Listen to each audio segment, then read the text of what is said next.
حرمت یعنی احترام والے مہینوں میں سب سے افضل ذوالحج شریف ہے، بالخصوص اس کے پہلے 10 دن اور راتوں کے فضائل تو بہت زیادہ ہیں۔ فرمان مصطفیٰ صلی اللہ علیہ وآلہ وصحبہ وسلم کہ اللہ پاک کو عشرہ ذوالحج سے زیادہ کسی دن میں اپنی عبادت کیا جانا پسند نہیں۔ اس کے ہر دن کا روزہ 1 سال کے روزوں اور ہر شب کا قیام شب قدر کے برابر ہے۔ امیر اہل سنت دامت برکاتہم العالیہ نے بھی ان مبارک ایام میں روزوں کی خصوصی ترغیب ارشاد فرمائی ہے۔ ذوالحج شریف میں 9 روزے رکھنے کی ترکیب اگر کوئی بناتا ہے تو اس کو ہم نے بیسٹ، 5 روزے رکھنے والے بیٹر اور 3 روزے رکھنے والے گڈ، یہ ہماری کیٹیگری ہے۔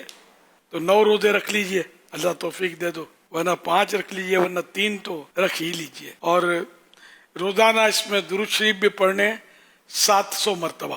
مدنی چینل کے ناظرین، روزوں کے طبی لحاظ سے بھی بے شمار فوائد ہیں، جس میں معدے، اسٹمک کی تکالیف، اس کی بیماریاں ٹھیک ہو جاتی ہیں اور نظام ہضم، ڈائجسٹو سسٹم بہتر ہو جانا۔ روزہ شوگر لیول، کولیسٹرول اور بلڈ پریشر میں اعتدال لاتا ہے اور اس کی وجہ سے ہارٹ اٹیک کا خطرہ نہیں رہتا۔ دوران خون میں کمی آ جاتی ہے اور دل کو آرام پہنچتا ہے۔ جسمانی کھچاؤ، ذہنی تناؤ، ڈپریشن اور نفسیاتی امراض کا خاتمہ ہوتا ہے۔ موٹاپے میں کمی واقع ہوتی ہے اور اضافی چربی ختم ہو جاتی ہے۔ بے اولاد خواتین کے ہاں اولاد کے امکانات کئی گنا بڑھ جاتے ہیں۔ روزہ دار کے جسم میں دوسروں کی نسبت قوت مدافعت، ریزسٹنس پاور زیادہ ہوتی ہے۔ آدمی برے خیالات سے دور رہتا ہے اور ذہن صاف رہتا ہے۔ انسولین استعمال کرنے میں کمی واقع ہوتی ہے۔ جگر کے ارد گرد جمع شدہ چربی کم ہو جاتی ہے۔ کھال اور چھاتی کے کینسر کا خطرہ کم رہتا ہے اور اعصابی امراض میں بہتری آ جاتی ہے۔ جسم میں جلن پیدا کرنے والے مرکبات، کمپاؤنڈز کم ہو جاتے ہیں۔